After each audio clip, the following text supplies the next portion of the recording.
తాను నీలో లీనమైనది ఆదిశక్తి ఆకృతి అద్రిజాత పార్వతి తానువైన ప్రాణధవుని చెంతకు చేరుతున్నది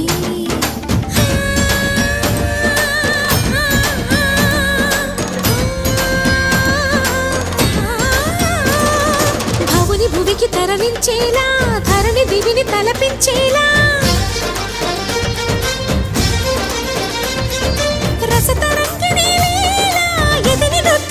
చేయగలిగే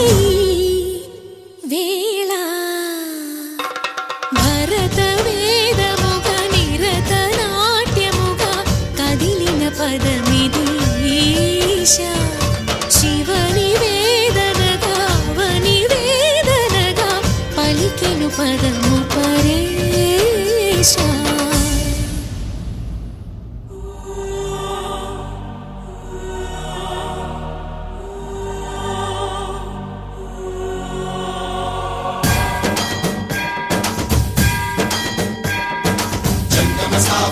గంగాచిత శిరమృగ మండిత కర పురహర అంతశమంకర భవనా శంకర స్వరహర నక్షాధ్వరహర కాల విలోచన పాలిత జనగణ కాల కాల విశ్వేశ్వర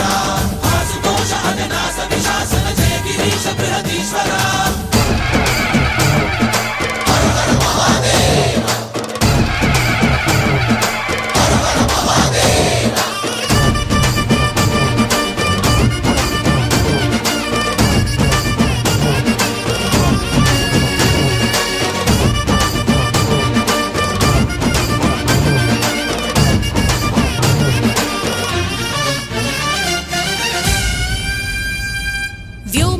నిను హిమగిరి వరసుత ప్రేమ పాశమున పిలువంగా యోగి వేషని మనసున కలగద రాగలేశమైన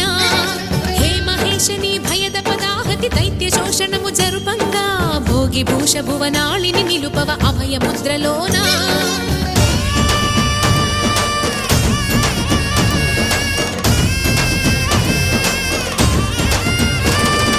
నమక చమక ముల నాదాన